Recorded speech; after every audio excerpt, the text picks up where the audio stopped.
The Gory Games.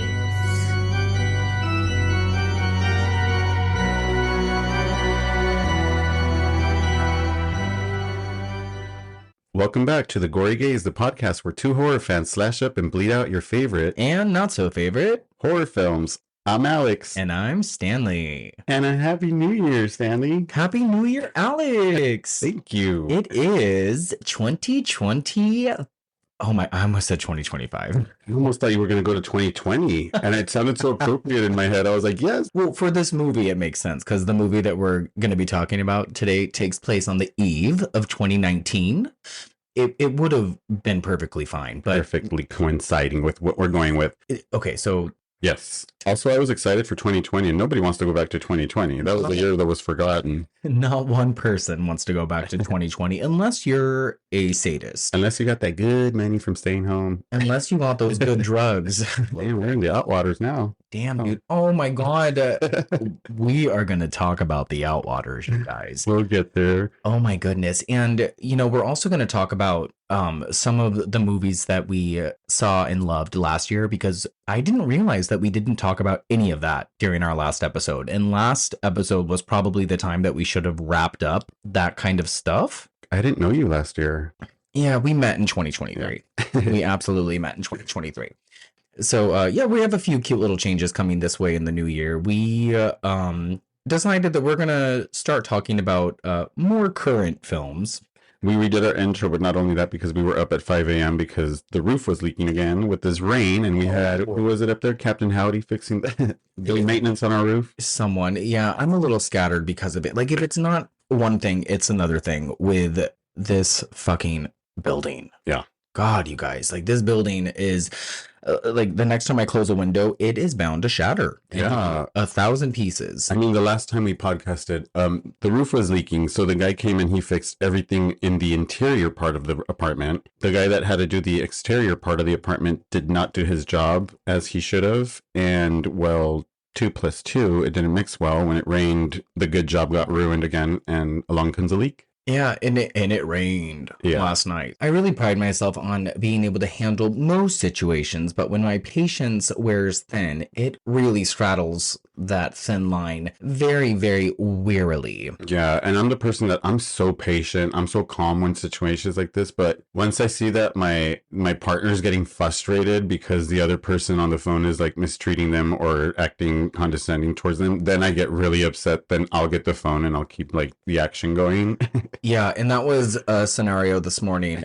First, I tried to get the landlord involved because that's like what you're supposed to do, right? And then I called the maintenance emergency line afterward because, mind you guys, like, there were buckets. We had 2 buckets that were filling with water over the course of a couple of hours. So I would consider this an emergency, especially since this ceiling problem just got fixed. I called the maintenance guy and he hung up on me the first time. And then the second time I had Alex call him back and then had Alex speak Spanish to him. It was funny because he wasn't understanding Stanley in English. And I'm like, oh, maybe he speaks Spanish. I'm like, is he Latino or, you know, like, where's he from? So give me the phone. So I start speaking in Spanish and he's like, I don't understand. But like really weird. He's just like, and I'm like, oh, you don't speak Spanish. So you'll speak English and you're going to understand me. And so Alex got like equally frustrated. It was just a weird way to start the morning. And so I wrote a very heavily worded letter to the White Star Line. Tell them that we did complete the Titanic exhibit last week. Oh, yeah. I think we mentioned we were going last podcast. And I think I even edited that part out. We're jumping topics. We've had a lot of coffee because You did. I had a hot chocolate specifically. I didn't want that. Oh, you're right. Yeah, I've had like 4 cups of coffee. But Christmas Eve, we went to the Titanic exhibit. And wait, no, I didn't edit that out. I think that was actually in the episode. We were going that day. We mentioned we were going, and we went, and it was lovely. It was amazing. I had a really good time. You guys, if you get a shot to do it, go and get in there. Yeah, it ends very soon. It was beautiful, honestly. Very immersive, for sure. Yeah, and it coincides with which gifts that you got for Christmas, Alex. And you can touch everything. As a Titanic 4K, I love that you can touch everything. Yeah. Which I didn't realize, but it was one of the gifts that I got to open as soon as we got back to the apartment, and it was a VHS version of Titanic, and it was beautiful. We love it. Yeah, we really like Titanic in this house. And it is a Christmas movie.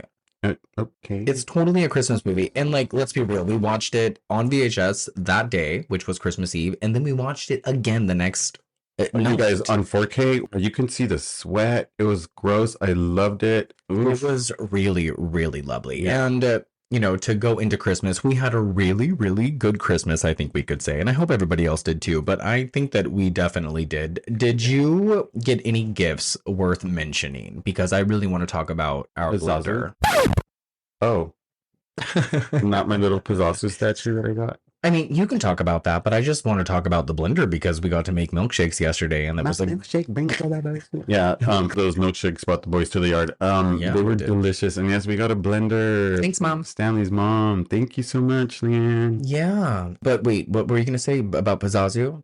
Yeah, I got a Pizzazz statue, and you did. Pretty badass. Yeah, that was cool. It was all about him. It wasn't about The Exorcist. Like the actual packaging that he came in was entirely his history. It was nothing to do with The Exorcist at all. Yeah, it was a weird little find. It was really cool. I'm like, he does exist, and I didn't realize that he was like the demon that's in charge of like droughts and storms. Which is probably why he's found in the desert. And when I opened him, it was stormy outside. It was so cool. Yeah, Christmas was a little gloomy, huh? Yeah, you're right. That fact. That's why he's buried in the desert, the drought. Oh, I just put two and two together just now. Like, that's not something like I even considered until you said that he was like the whatever of the desert or whatever of the drought. God of the demon of the drought? Demon of the drought. Okay. Yeah. Like he's in charge of that. Like that's his section. Oh, I love it. His region. You know, last week concluded the 6 weeks of holiday horror, and we've been so pumped about the holidays this whole time, but like the very next day, like right after Christmas, we started taking Christmas down. It's black and white now. Like, yeah, it just looks like Christmas was never in here, and our Christmas was like out Christmased. Yeah, like there was so much Christmas in this motherfucking apartment. But I'm kind of excited for it to go back to normal. Yeah. I look forward to having like a little bit of space again. And now that the ceiling is falling apart again, we are probably going to need the space. I just can't wait for the spring. I love plants and I love green, and I just can't wait for that to come back. Even though we just started the winter. I know, like a week ago. Yeah. That's funny. Where's the spring, damn it? Oh, you came to visit me on Christmas Eve. It was wonderful, you guys. I had dinner with our daughter, Olivia. Yeah, Olivia, and he came I gave her a haircut that day. I dressed her up in gray just as I was. I had a gray vest on. It was really cute. And I drove to Stanley's restaurant and we had dinner, Olivia and I. It was really adorable. And they were such a smash. Like all the customers were obsessed. Like I had this really adorable family that spotlight was on us. Wanted to come out and meet both of them. And this little girl was all about her. And he's like, oh, what was the name? Bob? Was it Big Bob or something like that?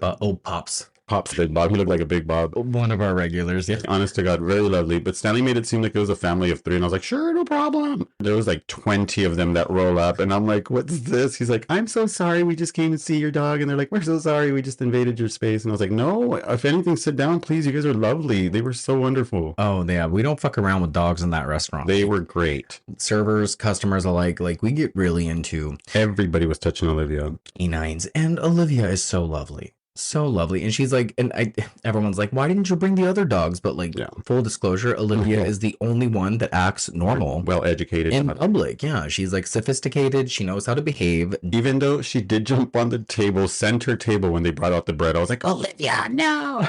I did not see it, so I cannot vouch for that. It was great. I would not have been shocked because sometimes her manners elope her. But other than that, she stood still and she was very polite and very great. And everybody complimented the fact that she was just sitting there still like, wow, look at her. Like, she's just so great. She's so cute. I love it. So that was fun. And of course, we did the Christmas story thing. I mean, I do that every Christmas Eve, and it was nice. I mean, Christmas Eve started off kind of rocky, but it ended up being very lovely. And, it's over, and that always makes me kind of sad. I am really looking forward to a fresh slate for 2024. And I can only imagine that you are too. My divorce will be final, done. I mean, he said it.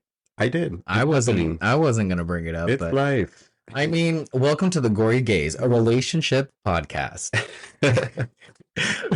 Well, yeah, I mean, it's part of real life, you know what I mean? Yeah. People get married, people get divorced. Yeah. You love one, you lose one, you get another, and you stay It with them forever. true, you know what I mean? And like I've told you, like I love that, what you're going through is like amicable and it's respectable and that doesn't happen Yeah. for everybody. By all means, it was nothing ugly. I had to part ways because it was just something that was not working for both of us. And I didn't like living in a suffocating relationship where we're just not doing nothing good for each other. And it was just time to just say, you know what? It's just literally time to let go. Yeah, and it's really nice that some people are able to remain friendly, Yeah. and it's really lovely that you guys are able to maintain that level of respect for each other. Some people don't have that within themselves. Like it's no big secret that I went through like a really terribly ugly divorce, and It's always a thin line. So some people they easily can become enemies, or some people can become families. And I think with this situation, it's still like early and it's still sensitive, and time will tell. But you know what? By all means, the door will always be open, and in respect, family is family, and that's it. yeah, Me, like Yeah. I don't see how other people see it differently. But in my situation, which is my first, I just feel like that would be, it's going easy. But yeah, only time will tell. yeah. And now I'm in a new life. And here we are. And just for everyone who didn't see, he just grabbed my shoulder very affectionately. I did. And then punched me in the face. No, I'm kidding. So yeah, I'm excited for a new year. And I love that it is starting on a Monday. I know. It's so great. Like there's just so many good things to look forward to, and you can carry all the bullshit that you're dragging along from the year past with you, or you can just chop it and start fresh. That is all up to you. Exactly. And that's Alexa, stop. This Alexa. bitch. I canceled all the alarms before this episode and she's still throwing alarms. So you want me to cancel your New Year's resolution? Like, what is your problem? So, speaking of, last year, because as of the day of this episode, last year is a thing. What was your favorite episode that you and I did together? Because as everyone knows, the Gory Gaze is new. I think this is what, episode 16? Is this 15 or 16? I think we're at 15. Oh, I don't know. Like, hold on. Okay, so out of the 15 episodes that we've done, and I have them pulled up right here if it's easier for you, which one was your favorite? I honestly would say It's a Wonderful Knife. I love that for you. I think that, weirdly enough, that was a favorite for our listeners as well. Mm-hmm. A lot of people liked that. I think that my favorite episode that we did, outside of our first one, of course, would probably be Home for the Holidays. And I think that's because I feel like that's where we finally started to like catch our like drift together. Yeah. I feel like that's where things started to come together. And oddly enough, that's when the 6 weeks of holiday horror started. Mm-hmm. So like I was going to mention that as Halloween 3. As our comfort, like when I literally, because I had so much to talk about that movie because I knew it, from when I literally would watch it as a kid. Yeah. And I felt like very excited to talk about it. And I felt like it finally broke me and I was like, yes, I can finally like speak. So I think Halloween 3 was that for me. But in all reality, I feel like I had so much fun doing It's a Wonderful Knife because it was just so much to talk about. Yeah. It's a Wonderful Knife was also a really, really solid, good movie. You guys, if you're listening, which we hope you are, let us know what episode you enjoyed most of the last 15, which, by the way, or the last 14 rather, you are now enjoying the first episode of season 2 of the Gory Gaze. My God. You're going to be noticing a little bit different graphics, and maybe you're going to be seeing a few different logos. And things are going to be looking a little bit different around here, and maybe a few different like sound bites here and there. How exciting. Is there membership? Yeah. One day we'll get there. What do we get for signing up? But yeah, so just keep your eyes peeled and keep your ears open because we are here to stay and we are not going anywhere. And we're coming back on the weekly to keep talking about movies. And that leads us into our next topic, which is movies that we've watched recently. We mentioned The Outwaters at the very beginning of this, and I don't think you had the opportunity to finish it, but I did. And that flat out is probably tied with When Evil Lurks as 2 of my favorite movies of last year. Yeah. I'm not sure like where I ended up or how much more I had left, but I did get to see those little Ooh, and that should be the only thing that you spoil out of it. Yeah. Because you need to finish it. Yeah, but I actually didn't, from beginning to end, I actually enjoyed the entire aesthetic of this movie. Was so good to me, especially the girl mentioning the Coachella booths and stuff like that. But Yeah. it was good. I love that you said from beginning to end. Yeah, Even though honestly. you didn't finish it. Well, I'm gonna finish it, but from what I saw Yeah. already From beginning to where you saw. to end. Yeah. And it's one of those polarizing movies to where a lot of it just doesn't make much sense. Like it's just like it's like a fever dream. Like found footage. It's a found footage movie, Yeah. yeah. And a lot of people are comparing it to the likes of like Skinamarink, which again, very polarizing, very much a slow burn that I think so. doesn't add up to a lot. You have to go into it with a very open mind or at least an idea of what you're in for. I like the turnaround. As soon as you see the bad shit happening, you're like, oh, I'm in. Yeah, in the Outwaters, like I kept thinking it was going to go where I thought it was going, but ultimately it's just this super fucked up just nightmare of a movie. Like it's so on my mind. Yeah, Like and honestly, watch the movie. Don't get up. Don't watch it in background. Don't do laundry. Like, just watch the entire movie sitting down, watching the entire film. you have to watch the entire thing. Like you pay close attention. And you know what? You might fucking hate it, but there's an audience for it, and I am one of those people that found it so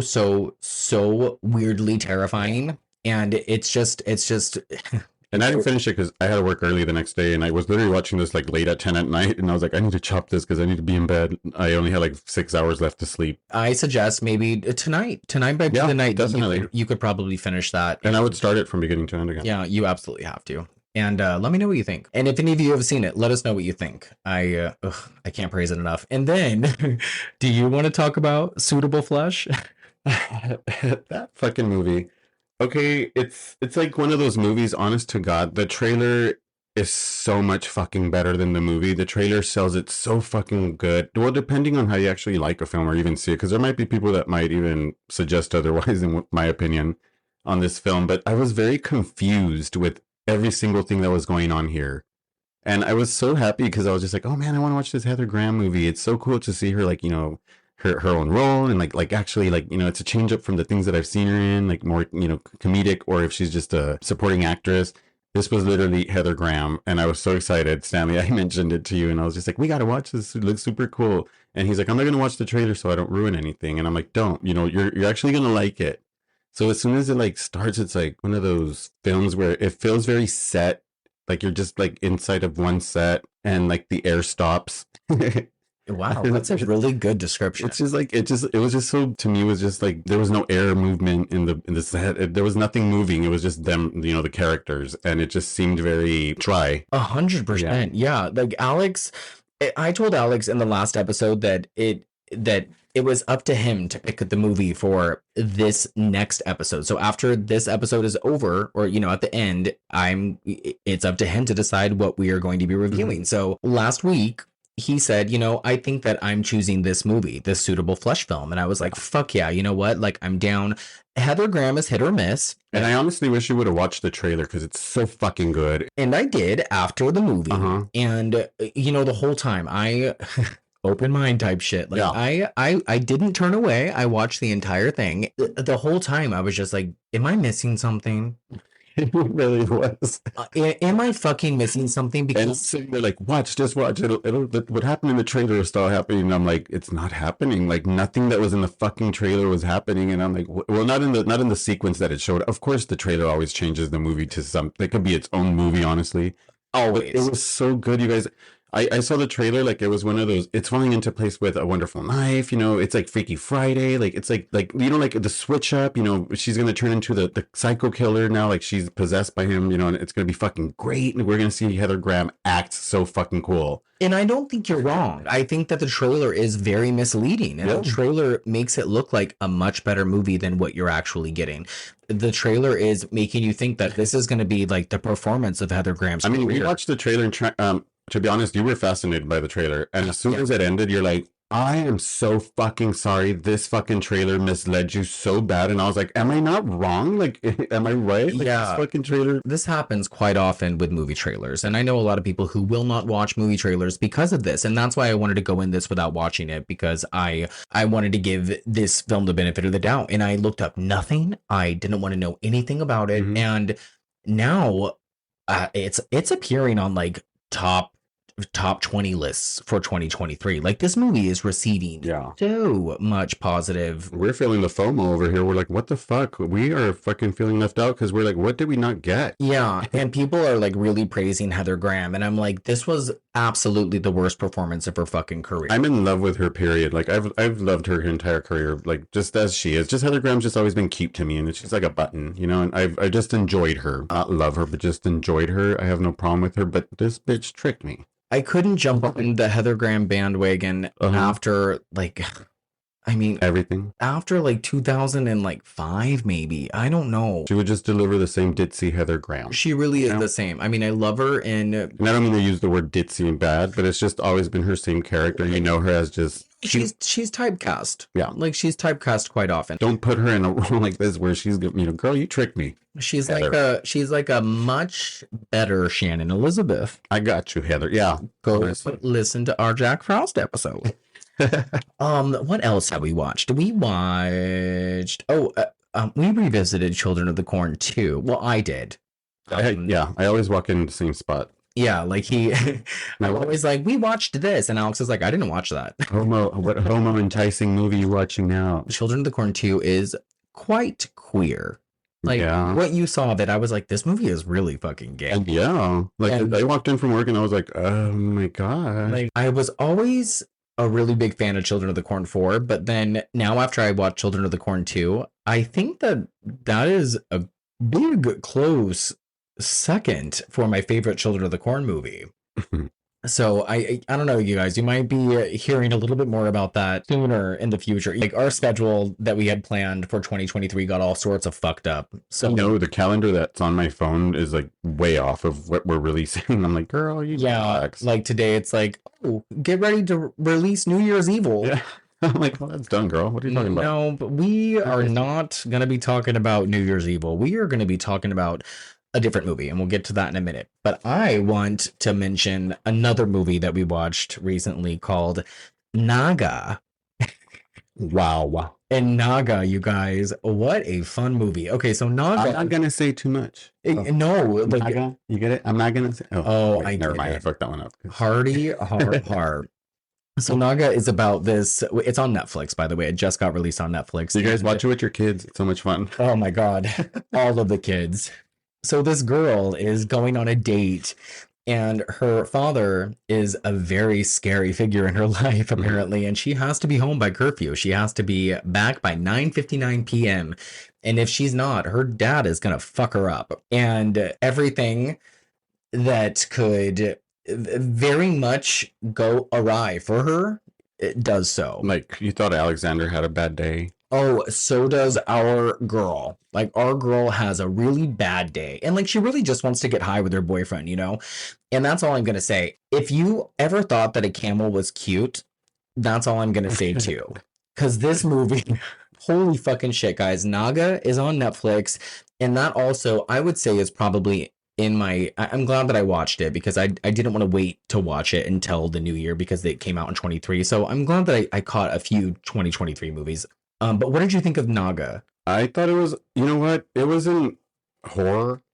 But you had mentioned, like, what is your perception of horror? Yeah, your perception of horror, because it can possibly be the most horrific day for you, and that's exactly what this girl went through. It was really fucking bad. I would not want to be placed in that. As soon as she got in the car, I was like, no, that's already a bad choice. And like 5 minutes in, she's like, take me home. And he's like, no. And then for the next hour and 40 minutes, it's... What did I tell you? I was like, is this the Saudi Arabian version of Go, the movie? Yeah.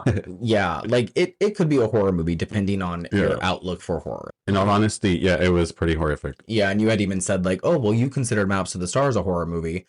Because of what the family goes through when you break it down like that, yes. Yeah, so this, I think that this is definitely, like, a version of horror for the people involved. Mm-hmm.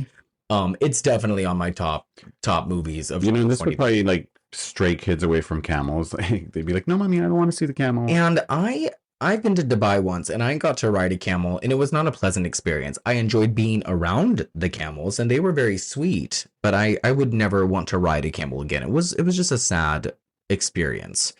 And the kids were not nice to the camels. And what does Naga mean exactly? I have no idea. Was that her name? I know what Naga means. Which is Ass cheek in Spanish. okay. Everybody, we have Alex, our translator. And then speaking of 2023 movies, we finally watched Insidious. I didn't even realize there was a fourth, but this is part 5, The Red Door. And what did you think? I thought it was pretty scary at the like end again. Like it's so slow just to get there. It's like it takes really long to get to the point, like to where it's like just scary, you know. And that's all it is. It's just like it's too much scary. And also, I feel like every time they showed us like a demon or something, it was just too long. Like it just felt like I kind of broke down the demon. And it didn't scare me anymore because I can totally see what it is. And I'm like, it's just kind of cute instead of scary now. Yeah, it's just like the same thing with the Conjuring universe. Like, it's just a tired story. If they just showed a demon, like, do it for a quick second, the scare's probably, you know, better than showing us him, like, running down, you know, like when he was in the MRI and, like, he's running towards him, this demon's running towards. Yeah, like it's the same scares, like it's recycled scares for this franchise and for the Conjuring franchise and for the Annabelle franchise. Yeah. Like it's the same shit over and over again. And I think that Rose Byrne was very underutilized. Yeah, definitely. My favorite character though was his roommate. Oh, she had her name though. Damn, I don't remember her name either, but she was cute. I liked her. She was super cute. She was like my favorite. And I also really liked the cover of Stay. Oh. I don't know if you remember that song from the 90s by the Shakespeare Sisters. Really? They had an album called Hormonally Yours. I used to steal it from my sister all the time and listen to that song on repeat. I fucking loved that music video. So they have a cover of it at the end, and Patrick Wilson is the one singing it. So that's all right. It's cute. Yeah, it's fine. So yeah, we've seen a few things lately. Those movies are the ones that stick out the most, I suppose. And I guess that's a good lead into, you know, movies that we saw in 2023, because I think that that's something that we should talk about because we didn't talk about it last episode. So I had a list pulled up of movies that came out in 2023, and I was just going to go through and see like if we saw them or if we didn't, and just like say yay or nay to them. You know what I mean? And we'll scroll through it and we'll see if we watched it. And we'll say, like, if we recommend it or not, yeah? Sure. Okay, When Evil Lurks. Totally recommend. Totally recommend. And that's number 1. Fucking horrific. Don't watch it alone. Do not watch it alone. Do not watch it. Or, you know what? Don't watch it with your dog. Oh my God. This movie is, again, this one and The Outwaters are my two favorite movies of this last year that I remember seeing. They're just so ingrained in my mind with like the imagery and with definitely gory stamp. Oh my God. And we'll of approval or seal of approval. Eventually we're going to talk about those movies. I just don't know when, because they're just like, I don't know if I can just watch When Evil Lurks again. I can. You can? I can. Fuck, man. I don't know. Okay. Well, eventually we will, guys. It's Alex's pick next, so he just needs to keep that in mind. Okay. I know I haven't seen Huesera, the Bone Woman, but you know, eventually. Oh, it's pronounced Huesera. Oh, excuse me. Not Huesera. Okay, Huesera. Huesera. That one's about what is it about? Well, what to expect when you're expecting something about pregnancy, I imagine. Okay. Oh, a bone-chilling body horror. Oh God, body horror. It's a twisted take on what to expect when you're expecting. Have you ever watched that movie, What to Expect When You're Expecting? No, with Cameron Diaz? I think so. But I know that's a book. So then this is a twisted version of that. Okay. Well, good to know. Okay. There's Talk to Me. That was good. That was worth watching in the theater. It was, and we'd have to watch it again. I don't remember a lot of it. I remember thinking it was creepy. Yeah. I enjoyed it. It's a good spin on the possession genre. So is When Evil Lurks, though. So I'm going to keep praising When Evil Lurks.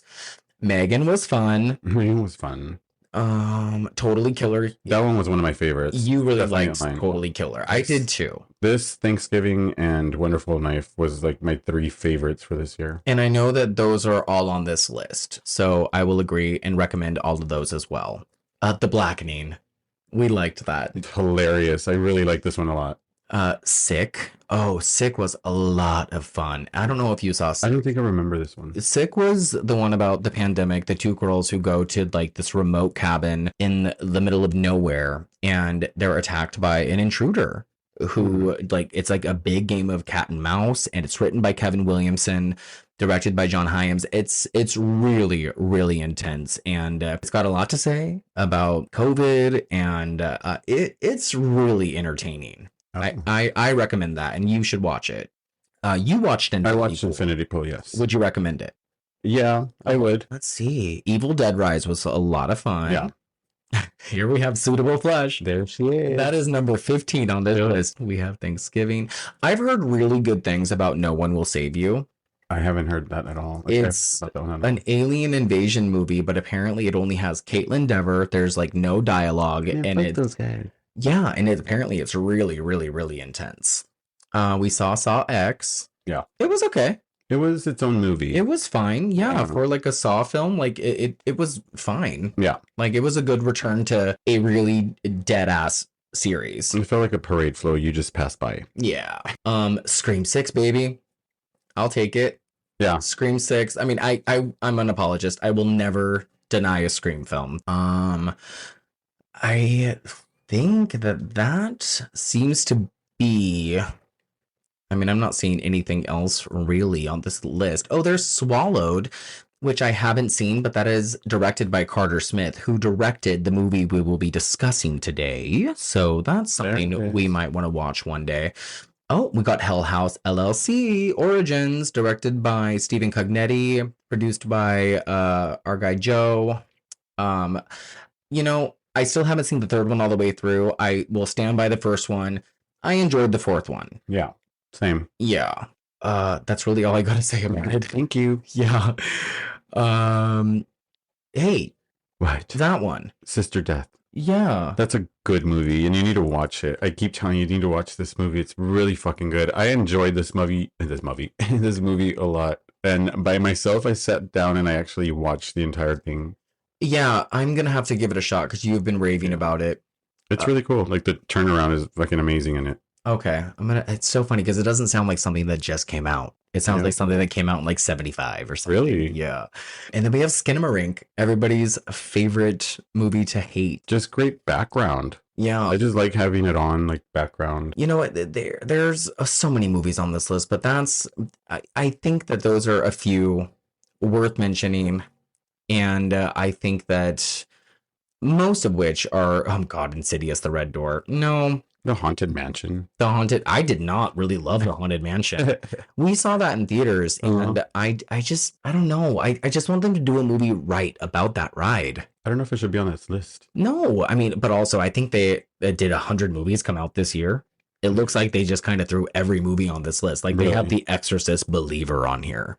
At 22%. And that's number 87. And that movie is quite literally a piece of shit. Yeah. A piece of shit. Okay, guys, so we recommend a few of those.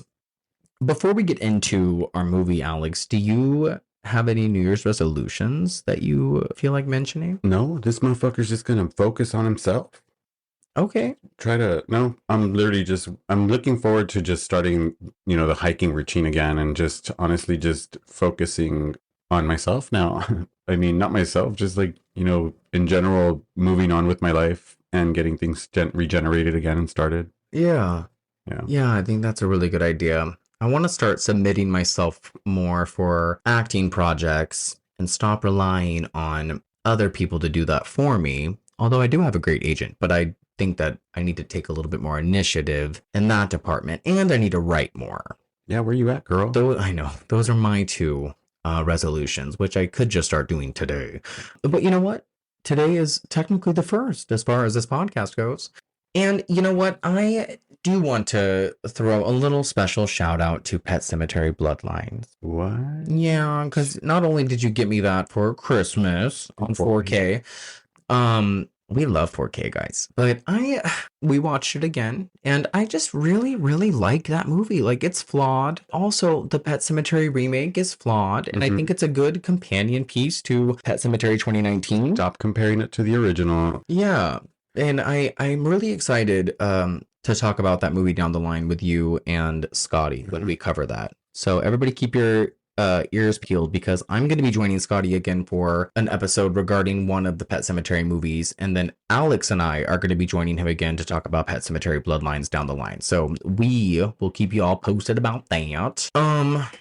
And yeah, so I guess now is a good time to segue into our New Year's Eve movie, which is not New Year's Evil, Alex. What is it? Midnight Kiss. Yes, from 2019.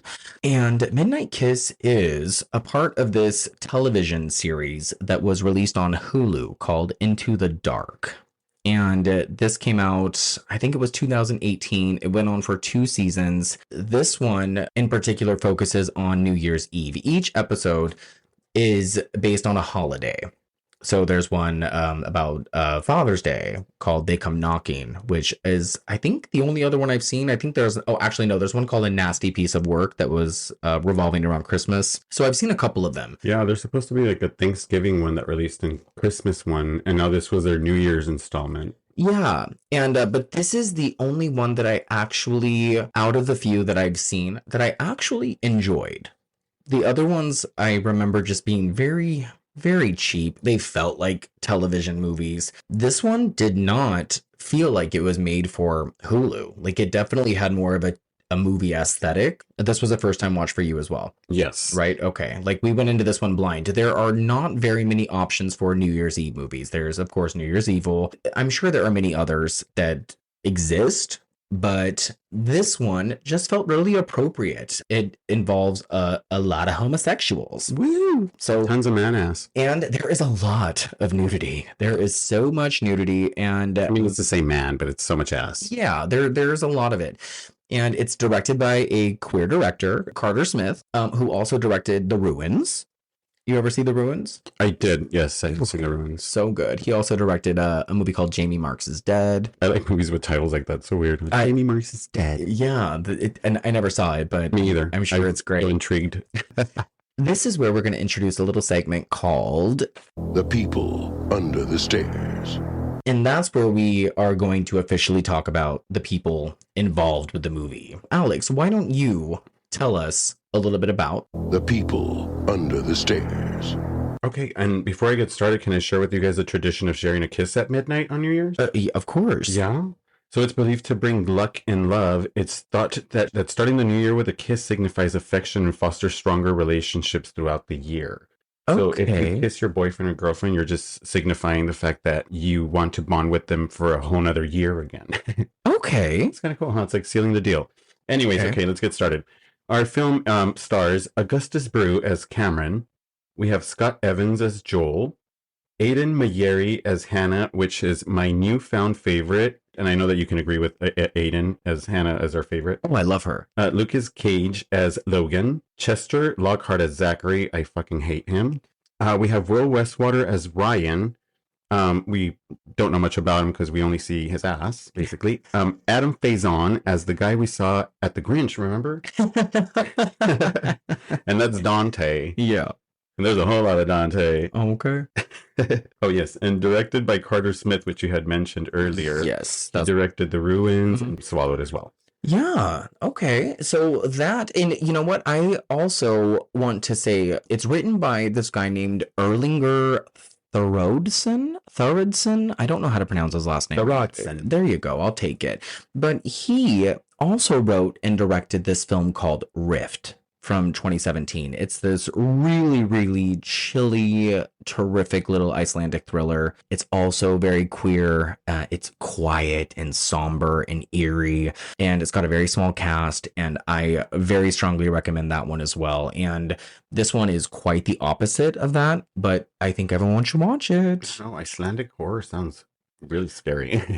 It's just an interesting movie. Yeah. It's about this man who gets a phone call from his ex-lover in the middle of the night, and Not a phone call in a horror movie. yeah, and he is asked to come visit him at like a place that they used to visit in the middle of nowhere. He goes to him, and I don't remember a lot about it. I saw it a long time ago when it was on Shudder, but I don't want to say much else. But it's something we should definitely revisit at one point. Absolutely. This is a Blumhouse production. Again, Into the Dark. It was created by Blumhouse. This is the first one out of all of them that I've actually heard of and that I've watched. And then I've learned that there's more attached to this, but that have nothing to do with this particular film, right? Yeah, like it's an anthology series. Yes. It's definitely an anthology series. Again, I only saw a couple as well. Like I saw a Christmas one, and I saw there's one based around Father's Day called They Come Knocking, and it has Robin Lively from Teen Witch. I don't remember it being very good, but I remember her having like this Zelda moment in it, and that was like around the Robin Lively resurgence because she kind of disappeared for a while and now she's like all hot again, and ooh, we love Robin Lively. But I think the most popular actor at this time anyway was probably Lucas Gage. Yeah. And everybody probably knows Lucas Gage from The White Lotus and Euphoria. And he had that audition tape that went super viral when a casting director commented on like the conditions of his apartment, and he was not muted.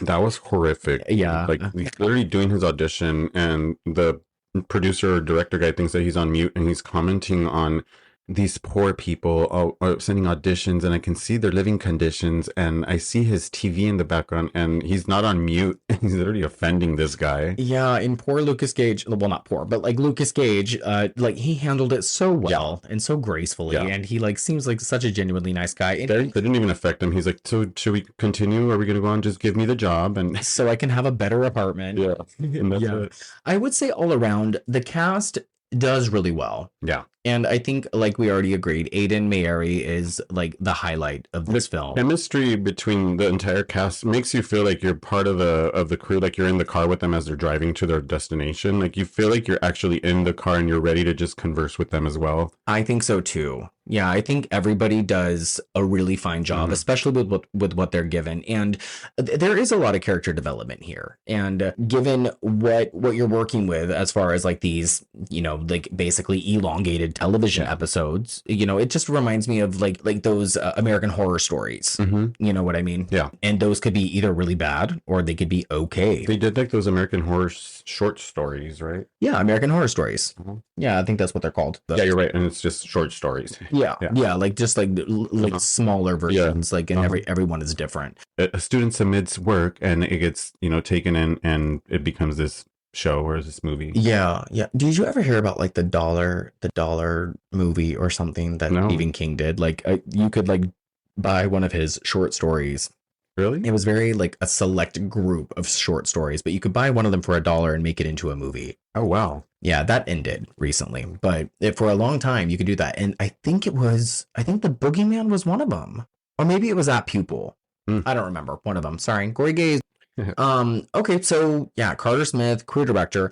I think it was a requirement by Blumhouse that all of the people involved who were playing gay had to be gay, which I think is really cool.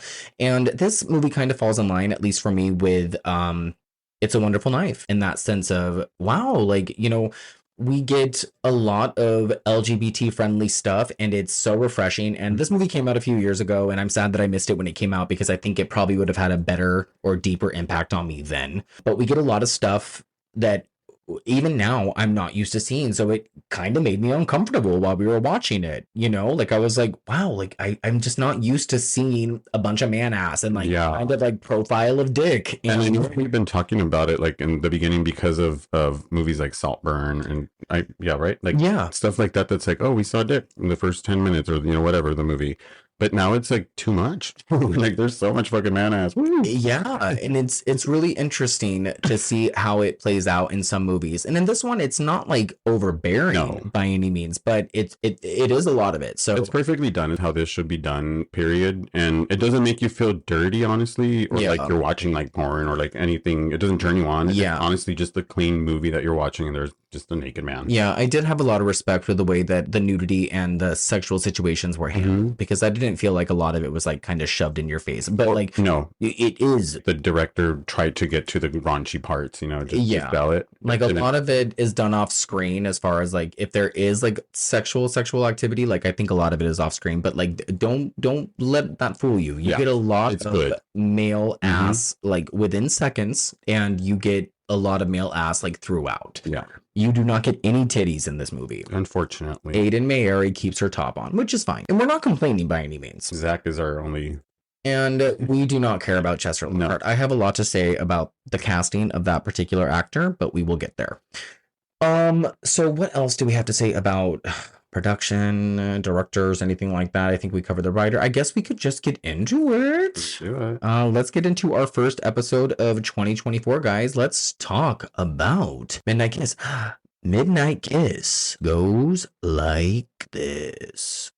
Hey, Joel. Did you pick a card for the new year yet? Change is coming. Out with the old, in with the new. Exactly. I'll see you soon. All right, bye. Mama Bear, come here, give me a hug. Hey, look at the angles. How have you been? Okay, he's spoken for. Remember when you guys were just switching each other in and out of your bedroom? It's like the sluttiest game of musical chairs. And you guys? Oh, yes. We don't have to do this. The game? Yeah. No, babe, I want you. I don't want things to be different just because I'm here.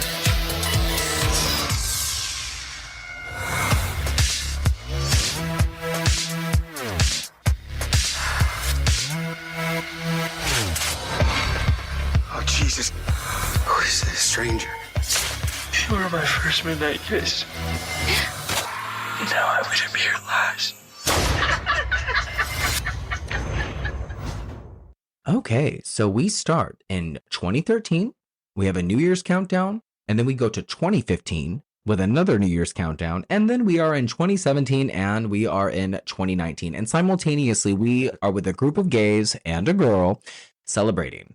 And it looks like they do this every year together. It's a group of friends, and they have this thing called a midnight kiss. And Alex, while you have already told us the significance of a midnight kiss, do you want to tell us how these friends have this game called the midnight kiss? What is this exactly? Well, it's a game that they have between each other, which I think is how they started becoming friends, if I have this correct. I'm like, well, one must have kissed the other. And then they started slowly just collecting friends, and now they have a group of friends that they just kissed at midnight. But it's just it's this game that they have between each other, and I believe it's so that they don't have feelings like, love feelings towards each other. And it also comes with certain rules. There's 3 rules, and one of them is you must kiss one guy who is a stranger. Number 2 is it must be consensual. And number 3, you can only keep him until 6, or what is it? Sunshine or sunrise, right? Something like that. I think so. Yeah, like you could either, he has to go like right after, or you keep him till sunrise, and that's it. Okay. Yeah. So, but there's 3 rules to this game. Okay. I love that. So yeah, these friends have been friends for at least 8-9 years, something like that. They're all very close. We'll get to the part later where we get the story of how close they actually are. But yeah, they all do this thing called the midnight kiss on New Year's Eve, where they follow the rules that Alex just laid out for you. So we cut to 2019. We're in the last couple of days of the year, and we are in a car. And it is very clear that whoever is in the driver's seat is more than likely a stalker or a killer or something. He is examining the picture that was taken on New Year's Eve of 2018. It's on a cell phone, and he is sitting outside of someone's apartment.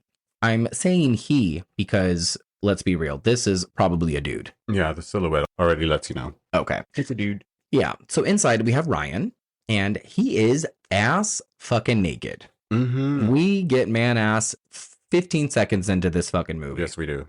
And so he is trying on shorts. He's on the phone with Hannah. He is informing her that he is about to take an upcoming trip to somewhere warm. I think it's Turks and Caicos. Is that an actual place? I think so. Is it Turkey? Are we idiots? Because I was like, what the fuck is Turks and Caicos? Wait, he's driving up. Yeah, maybe he's going to like towards the desert. So I'm assuming. I don't Turkey. think you can drive there. I think that's like a Bahamas type of place. Yeah. Do most we likely. really need to pull up Google Maps? Research? Where is Turks and Caicos? Because we're not gonna bother looking that up. Should I edit that out?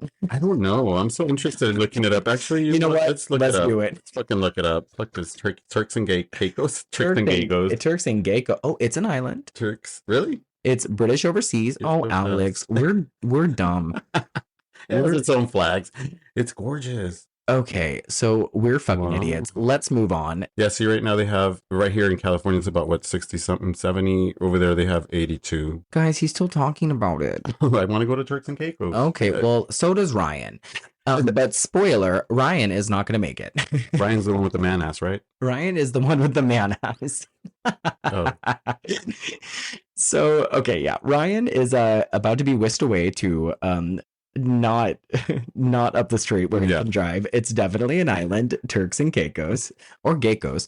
He is usually a part of the Midnight the Midnight Kiss group, but he's not going to be going. He sees an envelope that is slid under his door. It says on the back of it, "Never forget me." So let's stop right here. Exactly how many friends are in this group at this point now? Okay, so we have Ryan is one of them, but he's not going because he's going to the Caicos. that is in the group. Okay, so we have Ryan, Okay. we have Zachary, we have Cameron, we have Joel, and we have Hannah. So So there's five. altogether. There's And they're five about altogether. to meet their new. And Logan will be introduced. Because Logan. Okay, Logan. yes, Yes, so we're okay, gonna get so we're getting there. yes. So there's going to be 6. Yes, there will be 6. So Ryan gets in the shower and the killer enters his house wearing some sort of kinky leather dog mask that zips up in the back. So he rips open the shower curtain and then rips open Ryan's throat with a knife. And Ryan bleeds to death as the killer showers him with glitter and confetti. And then we get the title card. Now, I will say that this was a pretty solid opening. Yeah, I agree. I really like this a lot. And I like the outfit too. And I never realized that it was a fucking hoodie. It's just a simple hoodie with a dog mask. And it looks so fucking good in the beginning. I was like, that's a badass fucking costume. Yeah, like That's how sexy. kinky. Like it's Yeah. kinky It and really gay. And like this opening is like pretty fucking gory. Yeah. Like I'm like on board. And American Horror Story did that to us with season 1. Oh, they did the piggy in the shower shit. Uh-huh. Right? Okay. I think this is a pup mask, right? Yeah. Okay. I just want to agree. be clear because I end up calling him the pup. The pup. Why Yeah, not? because Why not? I just didn't know what to fucking call him. Okay, so the next day, I think it's the next day, Cameron takes pictures of himself and gets a call from Joel to make sure he's packed to go on their annual New Year's Eve trip to Palm Springs. Joel is excited to introduce his fiance, Logan, and Cameron is a little white witch of sorts. He flips a tarot card to predict their forthcoming future. I And love that. It's the death card. And we all love the death card. You guys, we do like moon cards and like some weird tarot shit, usually every morning. We Yeah. didn't do one today. And it's like, change is coming. Yeah, that's what the card Yeah. usually indicates. So the death card, people are always like, oh no, I'm going to die. No, the death card usually means something good. Like it's not necessarily something bad. Yeah. So And then he receives this, that one card. This is where he receives the invitation, "Kiss me at midnight." yeah. And then he grabs that envelope and he places it right near to the death card. It's like, they're already telling us what's going to happen at midnight. Oh, I love that you caught that. Yeah. So Cam goes to a brunch spot, and this is where he meets Hannah, and we love Hannah. She is my favorite, like literally became my favorite of all the cast. and we all have one. And you know, when the movie started, I was like, I hate her. And then I was like, I fucking love her as soon as that came in. I think she is written to not like. I think that any other person watching this movie probably doesn't like. In all honesty, she's that, if we're gonna call her a fruit fly by now. Yeah, that's she's that's that a nice. she's that girl that hangs out with the gay guys. When you take her to a bar and you're like, oh, don't talk to this specific person. She ends up making friends with that specific person by the end of the night, and you're like, bitch, I told you not to make friends with that damn person. 100%. That's who she is because she's so likable. Yeah, 100%. So we see that Cam and Hannah are very, very close, and they discuss how Ryan has been whisked away to Turks and Caicos by his sugar daddy, and he will not be coming to the weekend getaway. And apparently this would be the first one that Ryan has missed. I also love how Hannah orders 2 Bloody Marys and how that would never be allowed. I was like, that would never ever happen, will it? Nope. So Logan is Joel's boyfriend, and Cam does not like him because, of course, Cam and Joel have history. Cam also has news. A gallery wants to do an exhibition of his photos because Cam is a photographer, an artist, something of those sorts. Yeah. Yes. Okay. So Yeah, he's always carrying a camera around, which is when they go to Joel's house, there's a cabinet full of cameras too, and I just didn't understand that whole. Is this your house? Is that his house? Who's the photographer? yeah, like it's so some of this stuff is just like I think it's left for us to assume. Yeah. And also, do you recognize Joel from Barbie? Did I already ask you that? You did, but I didn't recognize him at all, honestly. And he's so awkward to me. I told you that. I was just like, that guy's so awkward. He creeps me out. He is a little bit awkward, and I think that it works for his character. He's so big. Like- He's like your big girl. Yeah, he really does, and like his voice doesn't match his body. No, his voice does not match his I body at all. do like him though. But you just know he's so fucking creepy. Like, Yeah. you sat next to him somewhere, and he's just so creepy. Yeah. So Joel and Logan show up, and I think I skimmed over that. So they admit that they're engaged. Cam is not thrilled. He goes outside to call his best friend Zachary to make sure that he'll be coming along as well. So he is not alone with Logan and Joel. Now, this is where I know the dialogue here is a little bit cringy, but it's fine. Like when Cam is like, please come. And then Zachary says, how many times have I heard that? Like, shut the fuck up. Yeah, and that's why I don't, that particular friend. Well, yeah. And like, it's annoying because I wrote it somewhere in my notes that, There's like gay and there's too much gay. yeah, like Zachary reminds me so much of like my old friend Richard, who passed away a couple of years ago. But like the casting is so fucking awful. Yeah. Like there's not I mean, this isn't like a perfect film by any means. I mean, I think it's like a solid 3, but I think that a lot that doesn't work is this character for me. Yeah, it's just he's so like as soon as he gets in there, he's just touching everybody, Ugh, yeah, I don't like it. So Joel and Logan are in the driver's seat to Palm Springs, and Hannah and Cam are in the back. We get the dynamic of Joel and Logan very quickly.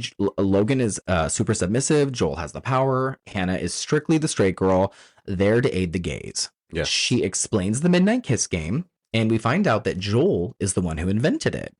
Logan agrees to be a part of it, and we know that this is probably not going to go well. What are your thoughts on this?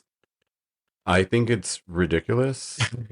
I honestly think it's ridiculous. I'm like, how are you friends? Yeah, like I have a really tight knit group of friends, and you've met like pretty much all of them. Yeah, And I don't agree with this group of friends. I think that if we all passed each other around at one point or another, we probably would not be friends. Yeah. I think that it's so interesting. I just don't like that because I feel like it would always be a blackmail towards each other. Like you would always end up angry at one of them because you're not getting the attention from them at that point that you're wanted right now. And then it's like, why don't you tell them what you did last night with me? Like that type of shit would come out. Yeah, I don't know. It's very interesting. So they arrive at the house. We learn that Joel and his family are super mega rich. Cam figures out his room, and Zach arrives. And I mean, we already talked about Zach, but I just wish she was a different actor. And we knew it. I was just like, I hope he's a fucking first kill. I really do.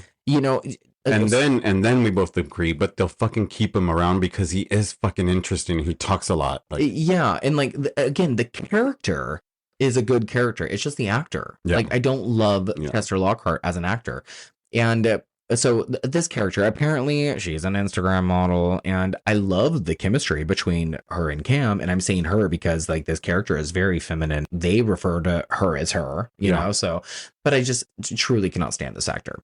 We are given a little bit more exposition on Cam and Joel. Like there is definitely history there. Mm-hmm. And also, did you ever go to anything like this? Like a New Year's Eve weekend, like in Palm Springs with like your friends or anything? Oh, no way. Me and my friend Lorraine would just binge it out in the backyard at Sylmar somewhere. And Sylmar. No. Good old Sylmar. Good old Sylmar. Okay. Yeah, I never did anything like this either. So Joel and Logan announce their engagement to Zachary. We get cringe from Logan, who says he doesn't care about the money when Zach says to sign a prenup or to not sign a prenup. I think that all the actors here are doing like pretty good with what they have. Yeah. But I think that Lucas Gage and Augustin Pugh, whatever Prue, I think that they're probably the better actors here. Yeah, I agree. So yeah, there's a group photo that is taken, and did this remind you of MySpace? Like, yeah, that's hilarious. And I was just like, who was in my top 8? This is what that movie reminded me of, like that moment in time. Yeah, it's MySpace. got like a weird MySpacey vibe. And I also love how every room has like 8 bottles of expensive champagne. And he's like, I do a little gift. And we're all like, what'd you say? We're like, poppers. Oh, yeah. Or something. Or Molly. Molly. Yeah. And someone else has Molly later. Yeah, right away. And it was fucking champagne. We're like, boring. So Zachary tells Cam he wants to go to a party elsewhere later to hang out with the other boys somewhere else in town. But Cam doesn't want to upset Joel, only adding more to Joel's possessive and domineering characteristics. Zach kicks Cam out so he can nap. At the pool, Hannah and Cam and Joel are hanging out, and Cam is on Grindr. They get into the Grindr discussion, and then Logan jumps in. This is a touchy situation for some, also judgy for some, especially if you're in this pool. I actually love pool talk. It's when you like, it's so raunchy. Here It's so risky conversation. Like, I just love pool talk. You really like talk shit because you're like the most nude, you know? Yeah, like in here, like it's like it's exactly that. Like we get a lot of like the background on these characters. So, and then you get a lot of like judgmental type of shit. Yeah, it's so legit because this is a type of talk that does happen in the pool. It's that awkward talk where eventually somebody gets up and walks away from it. And I was waiting for that too, and nobody does. Like everybody like pretty much keeps their cool. Like Logan says to Cam, like, you're not going to find what you want on your phone. And Cam says, no, it's not about fucking. It's about putting yourself out there. And then Hannah says it's healthy to look outside your immediate field of vision. And then Hannah at one point calls the group the sluttiest game of musical chairs ever. And then, you know, they get into a really interesting conversation about Grindr and how it's a way of life within the gay community. And there's a lot of like really good discussion here. And I really like how Hannah breaks down the circle for Logan. Yeah. It's confusing. Yeah, like it's really interesting. And break it down for us. Okay, so Zach and Cam. And this is how they all became, right? Yeah, so Zach and Cam hooked up when they were younger. But then Zach came out of the closet and then decided that he wanted to like be a pretty girl. Oh, wow. And then Hannah had sex with Ryan, the one who got his throat slit in the shower at the beginning. But then Ryan had sex with everybody else. And then Cam and Joel, when asked about that, Cam just says, "Oh yes." And then Hannah says, "That's why the game was created, so they could be less incestuous." And really, that's giving us the vibe that the game was created so Cam and Joel could separate because it was probably super toxic. And like, you kind of get that idea that they were not good for each other. Joel is gross. I think good. Joel was the only one that topped Ryan, right? I think they say that. Yeah. He's like, well, I'm the only one that fucked Ryan. They want you to get the idea that Joel is definitely a top. Yeah. And he does not seem like one. Not at all. So the next scene is kind of somber and cute. Cam is walking around the property with his camera because remember, he's an artist. We have to give him some sort of like the thing. Yeah. And what does he do? He just like walks around smiling at everything. He's not even taking pictures. He's literally just smiling at everything. And just has his camera like wrapped around his shoulder. So he goes into Joel's office and snoops around. He finds a gun. We have to have a gun. Zach wakes up and it's nightfall. And I love nighttime in Palm Springs. Yeah. I think we should go back. That would be cool. I really like that city. I enjoy it. In the early spring would be nice. Yeah, we should. So Zach pops some champs and drinks from the bottle, and we get an idea of just how big this house is. Like, we got the big wall-length windows, the exterior yard shots. It's beautiful. And Zach's nipples are not. They are very large. They are huge. Just saying. So the killer, the pup, is in the house. Zach is snooping through Joel's mother's closet because also this is the family home. It's not just Joel's house. I didn't realize. He tries on her fur coats. The pup enters the closet. We're calling the killer the pup, remember? Yeah. And Zach taunts him. There's like some weird sexual tension, and Zach thinks that this pup is there to hook up with him. He says, "Stop, you're making me hard." You're making me hard. It's the grossest thing to hear. Fucking gross. Okay, so the pup attacks Zach, and what does he do? Alex, tell us. The pup attacks him and then kills him? Yeah. Kills him right there in the closet. Yeah. How does he kill him? He like chokes him to death.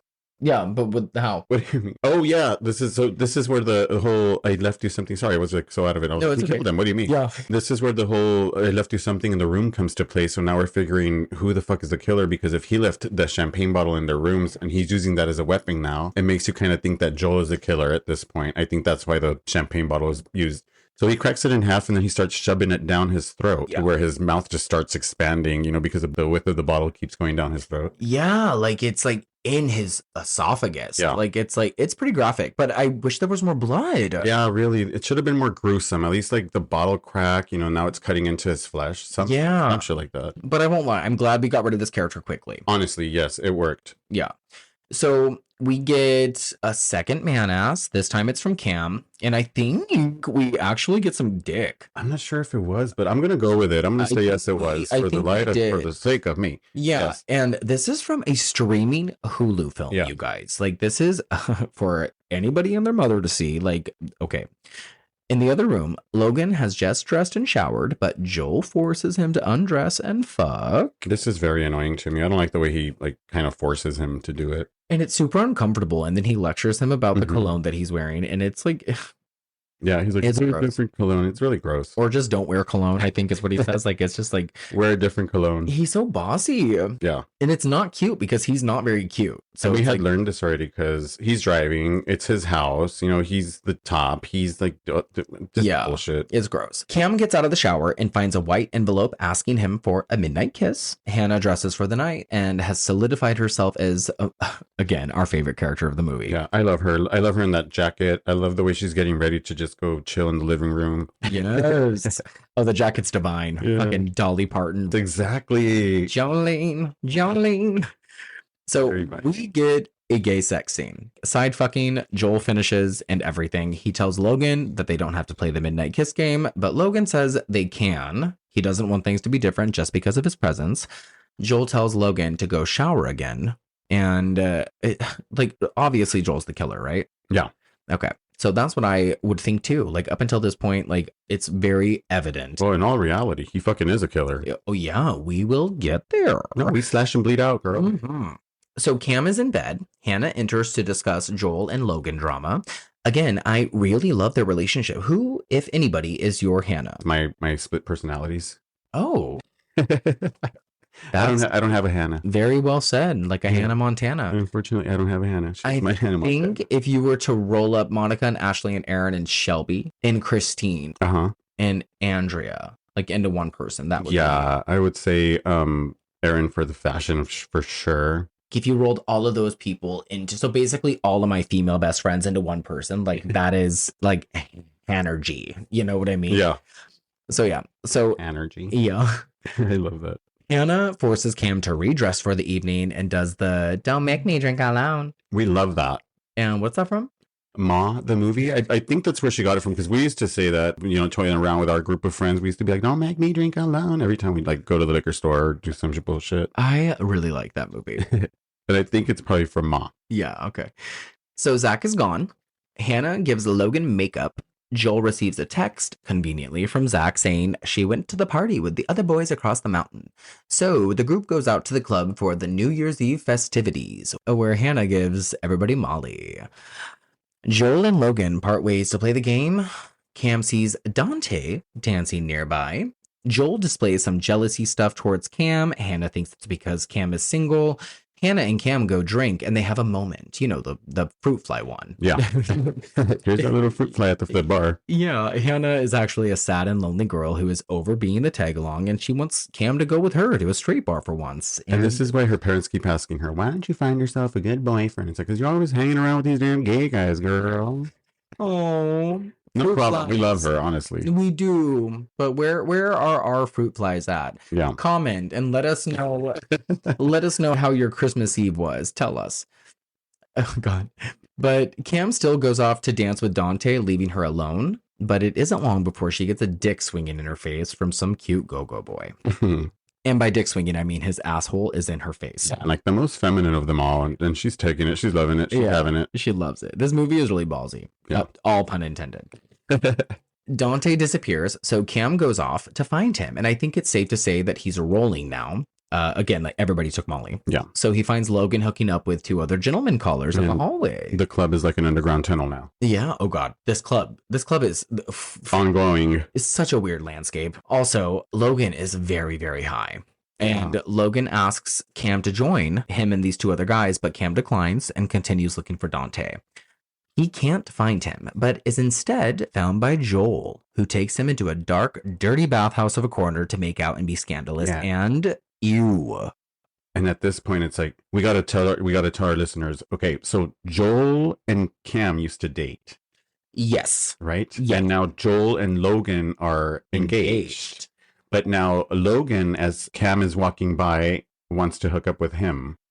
Because he's high and Playing the midnight kiss. Yeah, and he's under the impression though that He has a free pass. Joel has given him the free pass because it's the midnight kiss game, and so Logan wants to fit in. You know, as he's hooking up with 2 other guys already, he's asking Cam join us as a trio. But in Logan's defense, if there is one, I think he's high. And he's high. He just wants he wants to be accepted by Cam, who is probably being presented from Joel as his best friend. And as that happens, then Cam falls upon Joel, and then Joel tries to drag Cam into a secluded area of the club and make out and kind of just rekindle. Yeah, and he says it's been a while since he's been his midnight kiss, and we really get Joel's true colors. Like, we've been kind of like having them shed slowly throughout the film, but like it's very clear at this moment that Joel does not give a fuck about anyone but himself. Thankfully, I think we care about Cam. The character of creep. Yeah. And like Cam leaves Joel high and dry in the darkness. And I love what Cam says. Like, he says, Logan's going to wake up one day and he's going to realize most of the things he said yes to,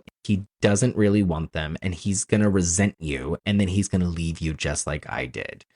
And I think that is so fucking wonderful, because it's like at the same time Joel's like kissing his neck and is like all over him and trying to get him to like reciprocate, but like Cam is like kind of like leading him on for like what you think it's gonna happen, and Cam like turns him down, and it's really nice. Like, Cam has boundaries on lock. Honestly, because as soon as they start making out, you already think like, this bitch, but that Cam's already gonna just be more strong-minded than what we think, because everything that we were saying should happened. Like, we're like, no, like, don't make out with him. No, you're gonna get caught. No, something's gonna happen. And that straight out happened. He shut him down. And that's what I mean. Like, the movie wants us to care about Cam, and like subsequently we do. Yeah. Like, we're rooting for Cam. He's becoming our final girl. Yeah. And like, he is. Like, he's actually our final girl, and we love that. So Cam goes back and finds Dante, and they dance all sweaty and gay. And I'm a terrible dancer, so watching any guys dance always makes me feel both inspired and awkward.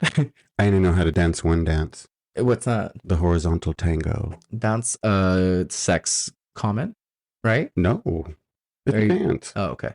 Wait, what? That's a sex comment. Okay. I was like, wait, no, it's not.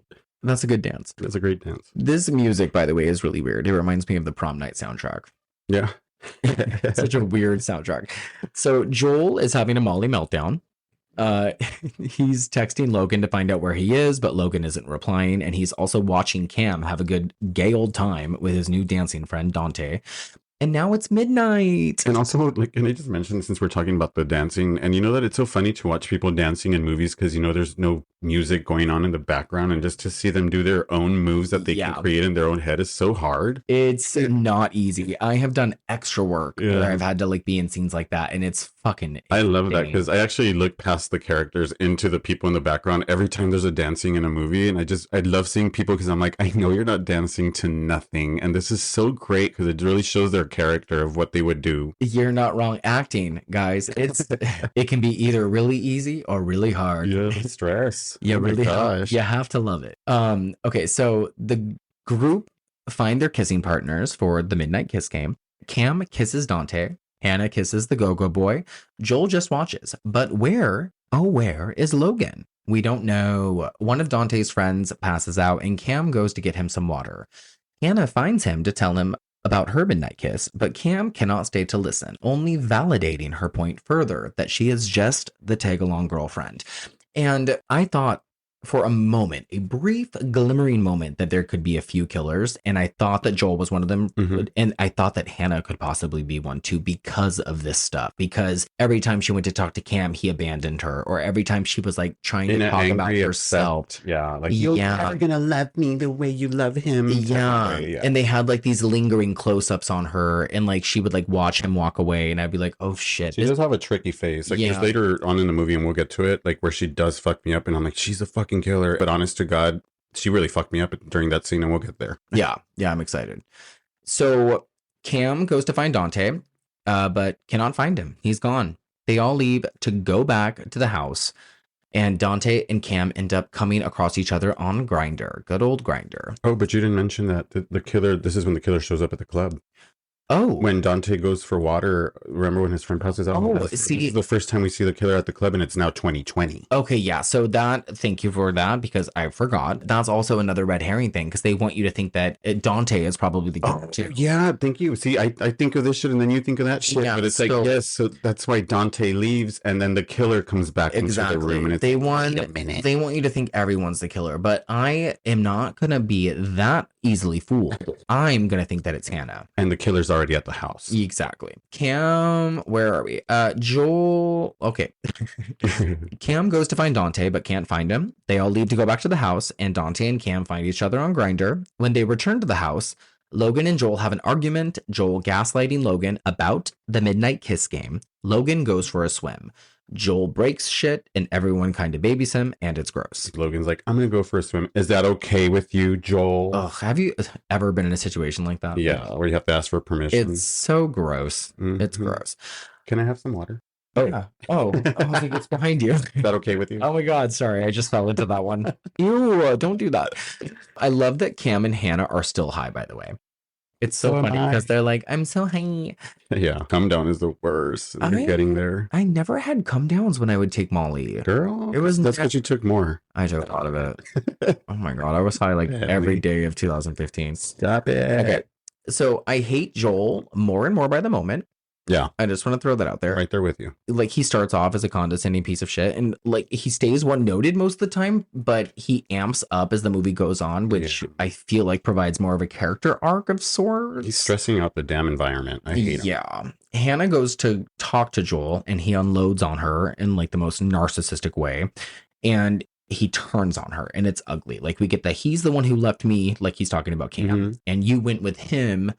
And it's super uncomfortable. And I feel bad for Hannah. Like, he says that they're not even friends and that they're not going to do this New Year's Eve thing anymore because it's not going the way that he expected.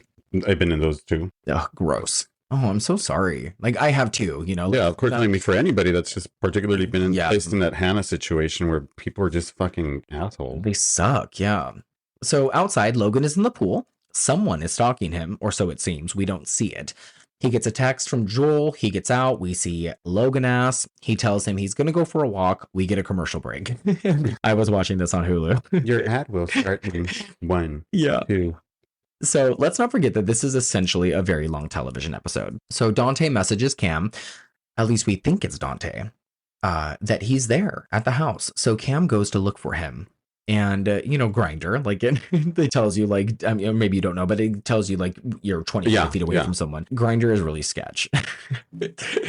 So I think it's weird that Dante's there, personally. I think it's weird that Dante followed him there. Yeah, I think it's, like, just weird that he is there. Weird the way he's standing in the backyard facing the wall. Like, just stupid little red flags. I'm like, what is why is he here? And it said, like, he says... don't leave, but why are you here? Yeah, he says, apparently, that he was a caterer. He's the caterer waiter at that property. Yeah, and that he had to take his drunk friend home and that his friends conked out. But now it's time for some fun. So now, of course, we are to think that Dante is the killer. Yeah. Makes sense. We start exchanging horoscopes. And you're a Pisces and I'm a Taurus. Is that what he said? That he's They're a Taurus? perfectly compatible. Yeah. Gross. Okay. So more history talk from Cam to Dante. And as the years have gone by, this stuff just like is not fun anymore. Like, Cam doesn't want to be here. And that's probably because of the Joel stuff, right? Yeah. So they kiss more. We get the astrology talk you just mentioned. Dante should run because Cam is the Pisces here. Oh, wait, You're Dante is the Pisces. Pisces. Okay, Yeah, cool. because he's like my Pisces boy. We'll get there.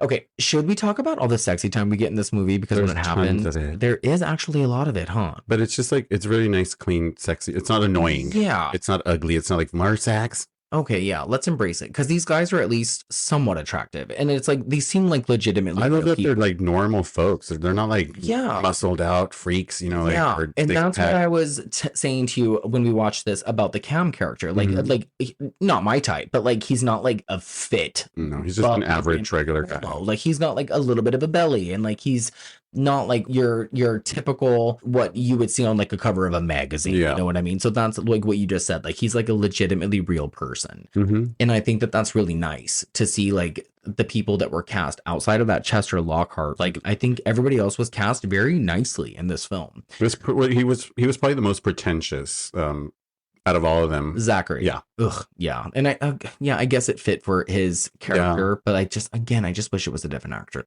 Go away. So, but yeah, like there's still a slight sense of underwhelm though. Like when it comes to like all of the sex, like I was saying, and I just don't know if I'm ever going to get used to seeing this kind of stuff as a homosexual male. Like, it's so, like, I don't know if I'm ever going to get used to seeing like just regular mainstream sexual activity with males. Get over it. I know, it's so weird. It's not that I don't like it. Like, of course, like I've seen porn and I've watched porn, but like, it's just so different when it's just on regular TV. Yeah. You know? Okay. It does feel weird. It does. It feels like a different layer. I know what you mean. It does feel like a different layer. Very good way to say it. Yeah. A different layer. So Cam and Dante start to get down, and we see that Joel is watching from his upstairs window. And you guys, we promote safe sex in this next part. Like, we promote PrEP, and we get all of this in like a 5-second conversation. We talk about condoms, and we talk about how both are appropriate, and we can have both. And can I say that this moment, like watching Cam ask Hannah for the condoms, is like my favorite part of the entire movie, because it's so genuine, it's so true, it's so real. This moment would exactly happen with these two friends at this very moment. I agree with you. Like, it's just so genuine to me. It was the conversation between both of them, the way Hannah makes him feel, the way she brings it back, and she doesn't judge him. She's just like, you're so happy about this, you know, like she's really there for him because he's gonna have sex, you know, happy with his good guy, you know. I'm gonna 100% agree with you, and I love how like the writer doesn't paint all homosexuals as loose cannon. No, this was very beautifully like clean and very nice, and the film was really nicely done, and I enjoyed it so much. I had to like literally understand what you were talking about to be like, no, I get it, I get what you mean, but this film is probably a good opening door for that, you know, like it's a good open door for us to be able to enjoy these movies now and not be so judgmental about ourselves. I think so too. Yeah, I think so too. And like, I think each of these characters are each of us too. Like, they all have a certain quality for each one of us, you know, like all of us. Either you were that person, you are that person, or you will be that person. Yes, you're there. I think so too. That's a really good way of saying it. Half naked Dante is attacked, by the way, straight up strangled, boner out by who, Alex? Joel. So with Joel, silk organza. With what? With the silk organza curtain. So Joel is the killer, guys. Yeah, we know. We learned already. There's no mask on him. He straight up just got the curtain, strung it around this guy's neck, strangled him with it, and then shamelessly just threw him on the ground. And now he's holding his hands like, you know, out, like shedding blood. And it's like nothing. It's like okay, nothing. And we still have like more movies. So, and nobody brings it up. Nothing. Nobody discusses this. He doesn't mention it. Nothing happens after this. We're like, he's a fucking killer. Is anybody going to mention that? Yeah, we go right back to looking for condoms. So Hannah retrieves condoms for Cam and says, I'm so prepared for my night alone. Again, she has like the funniest fucking little side quips. And we are just given all the reasons to love and protect Hannah. She's also the last man standing, and she's horny as fuck. It's really fucking hard for her to be the last man standing and be horny. Love it. I also just want to say that I hate that Cam goes off to like prepare. Like, he brushes his teeth and washes his dick, and like he's like, how annoying. Dude, you were just out there making out with this guy. You literally just got ready for the club and came back home. Yeah, and you were already like getting down and naked with Dante, and now you're with the condoms, and now you're going to just go waste time to go do all this stuff again. Like, you could go back out there, get down, and this guy would not be dead. I feel like at this point, the movie, this is the marker for me where this becomes Hannah's movie. Like, every single scene from now on with Hannah in this part, and this, you know, this break of the movie is just all about her, and I fucking enjoy it so much. Yeah, like I feel like it's Sydney and Gail from this point forward. Oh yeah. Yeah, so he goes to look for Dante, but he can't find him because Dante's dead.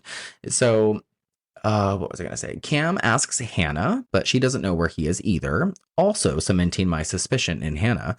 Cam finds Dante's things outside of Joel's room and confronts him Joel says he doesn't know, and he says terrible things to him, etc., etc. Like, I don't keep track of your tricks. Yeah. Oh God, dude, I hate Joel. Yeah, he's like in the room in the dark, and he's like, I don't know where he's at. I don't keep track of your tricks. Yeah, he's such a piece of shit. So Cam asks about the white envelopes with the cards that he's been receiving, and Joel says he didn't make them, and that's when we get the mystery thriller segment set piece that we all love in movies like this. So Cam goes through bags and starts piecing together the cards. Yeah. The 12/31/13 from 7 years ago. Then Joel gets a text with a photo of a mask from that New Year's Eve party from 12/31/13. And it's like some black and white glitter ball. And Cam remembers kissing someone in that mask. That's when Joel and Cam find Zachary in the closet with the champagne bottle shoved in his mouth. And that date, 12/31/13, carved into his chest, wearing 20/20 glasses. Whew, that was a lot. That was great. Jesus Christ. So Cam goes looking for Hannah again. And this is still me going, okay, so Hannah is the killer, but also Joel is the killer. So what is happening? Like, Joel is the killer. What is going on? Where are we going? Stu. Yes, exactly. So the pup is outside either way, and he goes after Cam in full slasher mode. And this is such a tense fucking chase sequence, and it's actually pretty good. And I don't know when the last time we watched a homo get chased by who we could only assume is another homo or fruit fly behind the mask. So I think this part is like solid fucking horror gold. Yeah. Cam hides behind a car and realizes that the tires are slashed. He hops the fence and continues to run, and I love this shot. Like, he runs as fast as he can, and the camera is in front of him, and we're traveling with him. Yeah. And it's like really manic and chaotic. And then he stops and he holds his mouth and he's crying and he's having like this moment, and we're like zooming in on his face, and he has like this single tear come out of his I was like, one keep eye. running. And then he Sidney Prescott's that and turns around. Yep. It's so good. And then he gets a video text of Brian with his throat slit covered in glitter, which kills his moment. But that's when what's his face? And this is going back to Black Christmas plug, to where she makes up her mind where she has to go back upstairs for Barb. Oh my God. And also, I don't know if you guys noticed whose scream that was in our intro. If you can guess in our comments, we'll give you a gift. Oh my gosh, there's a gift? We just gave you a hint, and I don't know what the gift is yet, but we'll figure it out. Good plug, by the way. So Logan comes up behind Cam, giving us a good old jump scare, and the two of them head back to the house together, even though Cam tries to stop him. And honestly, I forgot about Logan. I automatically knew as soon as he showed up and disappeared again. I was like, he's a motherfucking killer. Yeah, well, Because he runs into the house and he runs to nobody, to nothing. He does nothing else. I'm like, where the fuck did he go now? But we already know that Joel is the killer, right? Fuck the guy. He's one of them. So, yeah, Logan's gone. When Cam gets back to the house, he finds a dead Dante, and it's quite sad because his best friend and his love interest both dead in a matter of like minutes. So he arms himself with a shovel. And Hannah is looking for Cam and Joel, asking if they've seen the photo message with Ryan, and she finds Joel. And I'm just waiting for that moment for one of them to break and be like, hey, you fucked this up. You know what I mean?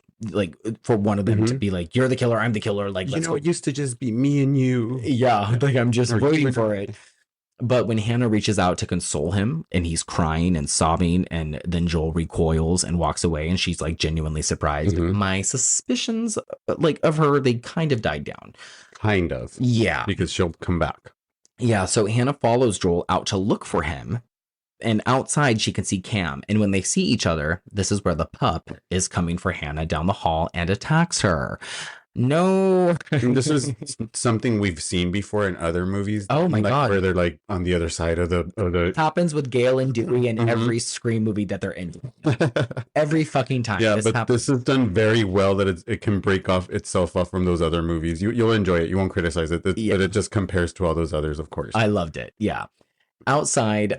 So she gets slashed in the leg. He cut her leg. And outside, Joel is having yet another meltdown in his car, and it's like he's debating to leave.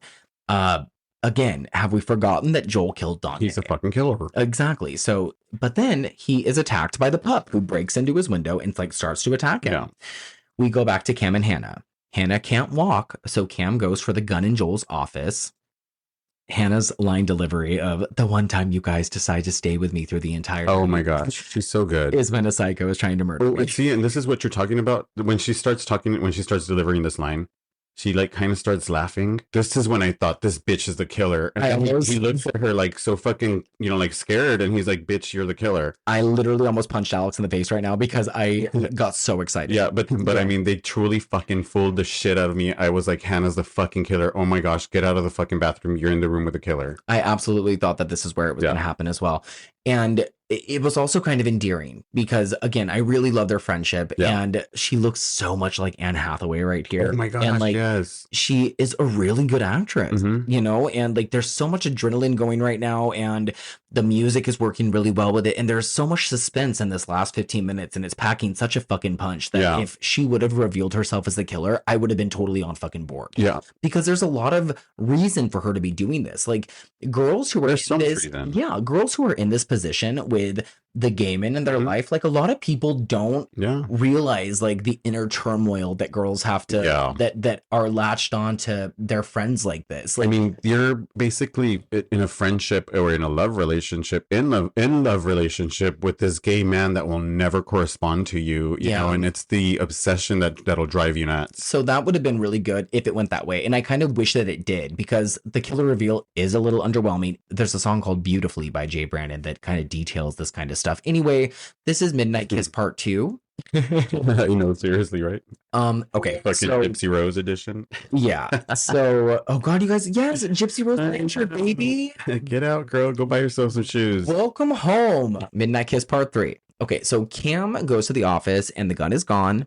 The pup enters and Cam has to hide under the desk, and the scene is fucking nuts. It is such a nail biter of a sequence, and how Cam has to maneuver and stuff is like baffling. It's Where have we seen this before? Somebody hiding underneath the desk. It's true slasher vibes, man. Like it's all the way. The energy in this movie, like especially in this part, like it's off the chain. Like and we've seen it in so many movies, and this one though is just it's memorable because it's just so quiet. Like he's just slinking around and he's really scared. Like you can see the fear in this guy's face. Yeah, he's so really sweaty. Like you can feel the sweaty air in Palm Springs in this movie. The humidity, you can really feel the sweat under. Yeah. So you hear fireworks, and we see that Joel has been duct taped to a chair in the kitchen, and there are fireworks in his mouth, but he is rescued by Cam at the and again. Sorry. Go ahead. Just keep on cutting you off, but it's these scenes that just keep on taking me back to like, this is so Scream to me with like, the boyfriend being tied up in the chair, but it's done. Now he's inside of the house instead of being outside of the house. 100%. Yeah. And he is rescued by Cam at the very last second. Yeah. Cam is shot in the shoulder by the pup, who is revealed to be who? Fucking Logan. It's fucking Logan. Son of a bitch. And what he says here is like, do you see me now? Or can you see me now? What does he say to him? Yeah, I think that's it. Yeah, that's right. He's like, can you see me now? Or do you see me now? Something like that. Yeah, it's again, like it's a little underwhelming. And I think my idea is better. I think my idea is better. Because sometimes you're like, take the fucking mask off. Take the fucking mask off. And something happens where you can't take the fucking mask off. But right here is like, he takes the fucking mask off and we find out that it's Logan. It's been all time. I almost wish that we wouldn't have seen who it was. I wish that it would have been a play on it. He would have been like, oh, it's you. And like, maybe we just wouldn't have seen the person's face and the movie would have tricked us into being, the movie knew who it was, but we didn't, or it would have went with my idea of it being the two other characters. I don't know, but it'll still take a twist because Logan is not the enemy here. I think he got tricked into being in this particular part by Joel. What do you mean? I think Joel kind of manipulated him into doing this also. Oh, well, not in reality, but I just feel like what I'm saying just got lost. Sorry, toss that shit out the window. I think I was connecting it to the fact that Joel will get rid of him at the end, but we'll get there. Oh, I think I know where you're going. Yeah. Okay, yeah.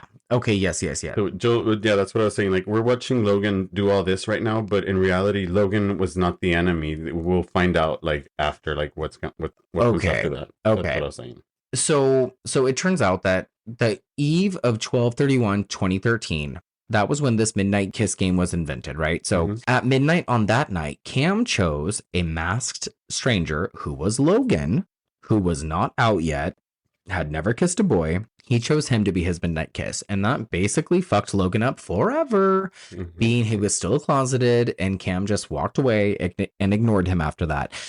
And we have like this moment of kind of false understanding between Logan and Cam because Cam just wants to rescue himself. And Joel interrupts with his bullshit and bullshit banter, pissing him off even more. This is where I mean that Joel's the fucking enemy now, because now he's just bashing on Logan when Cam's already breaking Logan down by saying, like, you're just somebody that, loves everybody else. You have a big heart. Like, you shouldn't be doing this. He's trying to relate to him. Exactly. And then there's fucking Joel, like, he's a piece of shit, blah, blah, blah. Like, just putting shit into his head, like manipulating him into believing that he's worthless. Yeah, because he's deflecting because he just killed the other guy. Yeah. So there's that. Yeah. I know what you mean. Also, the way that Logan licks, I almost said clicks, the way that Logan licks Cam's face when he says he's going to be his last midnight kiss. That's good. It's so very gross. Saltburn. And then we have, oh my God, yes, very Saltburn. Drinking the bathwater, baby. So Hannah shows up and uppercuts Logan in the face with a bottle of expensive champagne. It has to be consensual. Yes. It's fucking amazing. She's like, literally, like, you're breaking the rules. It has to be consensual. And she fucks him up. Yes. And then that's when Cam stabs Logan in the eye with a needle that he found in a bag that was in the office that we failed to mention. And then Joel shoots Logan in the stomach. Super unnecessary. It was to protect himself. Yeah, because we also failed to mention that Logan gave a shout out to Joel for what he saw Joel do to Dante. He said, we all went a little crazy tonight, right, Joel? I saw what you did. So, scream. Yeah, we don't know if Cam heard it or not, but okay, well, yeah, we do. Cam heard it. So, yeah, Logan dies. And again, this is all a little underwhelming, but it was overall satisfying for what we had to work with. Joel cries outside in the morning. It's such narcissistic behavior. He makes it all about himself. So pathetic. It's so pathetic. He and Cam hug, and Joel says things to manipulate and woo him. If you've ever been in this situation, I'm sorry for you. And run away. I hope that you've received any sort of appropriate help and just know that there's help out there. But that's when Cam brings up what Logan mentioned about his, quote, Pisces boyfriend and, quote, what happened to Dante.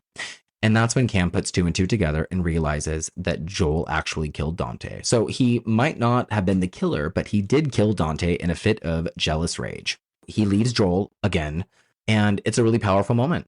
Mm-hmm. At least for me, I don't know. I liked it. This is well, finally somebody said something, but there's nothing done still. He's still a killer. I think that we're just left to wonder, because, they're just sitting outside of the house at this point, Anna and Cam, and they're like, what time were the cops getting here? But nothing was still done about Joel. And at this point, Cam already knows, because he's like, what did you do? Like, what have you done? What did you do? And they're talking about him killing, what was his name? Dante. Big dick over there. Yeah. Dante. Oh God. Did we mention his big old boner just waving around all over the place, right? Yeah. How funny. So we end up outside. It's just Hannah and Cam, like Alex just said. Cam basically promises that he's going to be a better friend to her, and she won't have to go on a killing spree in the near future at any time. We don't know what happens to Joel. It's kind of left open-ended, but we close out on Hannah and Cam, who are just waiting for the cops, and then we end on a montage of photos. If you stick around for the credits, you're going to see a montage of photos from the New Year's Eve's gone by, and you'll see, if you look close enough, that Logan has been a floating presence all this time in some form or another. He's been lingering around, just waiting to make his move, and it's a little eerie when you take it into consideration. Yeah. That's it, guys. That's Midnight Kiss. Alex. Gosh. I feel right now like the way Hannah and Cam felt, like with that whole, coming down for the drugs, the sun coming out in the morning, the fucking shock of the death, the fight to stay alive. Like, I'm like, damn. Yeah, it's a little hidden gem of a film, I think. Like, again, it's not perfect, and it has like some flaws here and there, and there are a few things that I would change. But all in all, on our cute little gory gaydar, I would give it a solid 3 out of 5. Yeah, I'm there with you. Maybe a 3.5. Yeah. I think it has like a decent representation for gay people. Mm-hmm. I think the writing is really good to a degree. I thought the only drug they did was Molly. Yeah, and then for gays, they usually bring up or throw out the popper thing. They usually bring up or throw out crystal meth. The closest version of a gay bar, gay club is, and that's what I mean. Like the writer really did not go out of his way to paint like all homosexuals as pieces of shit. Yeah, and I really, really respect that.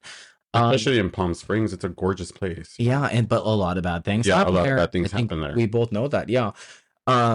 On the Goro meter, I would say that, no, you know what? I would say that this is pretty tame. I mean, we get a slit throat. Besides the fucking stabbing the eye that did it for me, he did a fantastic job at fucking playing stabbed in the eye. He did it so fucking well that I literally felt and I stood still and I paused the same way he did when that shit went into his eye. He's a good actor. Yeah. He's a really good actor. Yeah. I would say that it's a bloody movie, but I mean, like on a scale of 1 to 10 or so, I would say it's like between like a 5 and a 7. Yeah, I mean, the first kill, as soon as, 3 minutes in? Yeah, it has more nudity than it has blood.